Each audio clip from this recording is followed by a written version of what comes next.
With food allergies often don't know it or don't have access to medicine, both at home and at school. Dr. Reena Mehta from Uptown Allergy and Asthma joins us now to talk about this and what parents and schools should keep in mind when it comes to children with food allergies. Hi, Dr. Mehta. Good morning. Hi, good morning. Thank you so much for having me.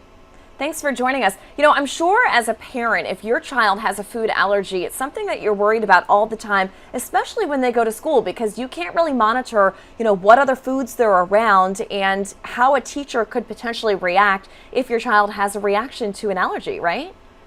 Absolutely. So food allergy is actually not uncommon.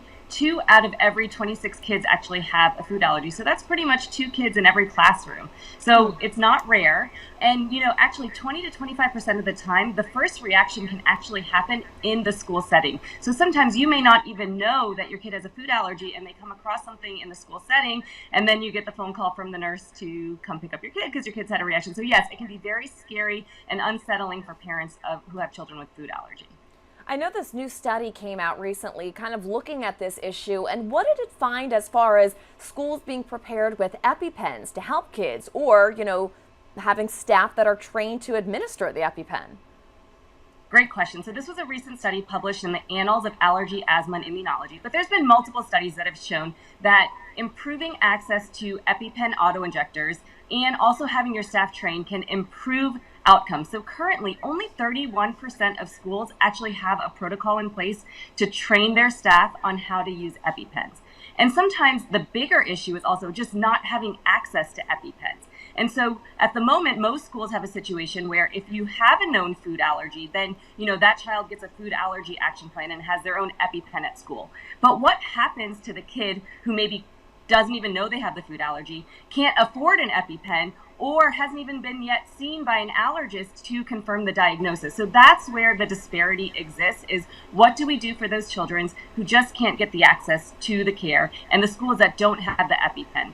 So the whole point of the study was basically pushing us to think outside of the box. If we can educate and train all of the staff in the school setting on how to use an EpiPen and understand what anaphylaxis, a severe allergic reaction, looks like and how to manage it, outcomes could be better. And if we can improve access to EpiPen, have stocked EpiPen in every single school, then hopefully these reactions will be managed better.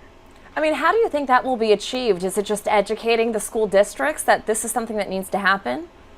So I think that's where my role as an allergist comes into place, really getting out into the public, training staff, training schools, training school nurses, training parents even, this is what food allergy looks like. This is how common it is. These are the most common foods that can cause it.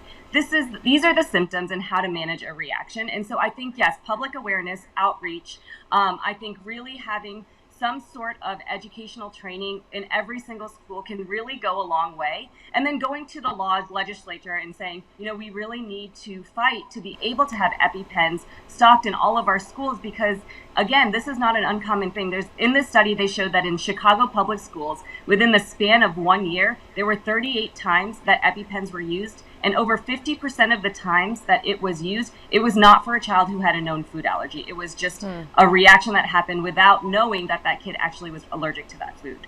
Well, it sounds like it's a critical tool that schools need to have, and hopefully one day all schools will have them and staff will be trained on how to use them. That's the goal. All right, Dr. Mehta, thank you for joining us this morning again. We appreciate it. Thank you so much for having me.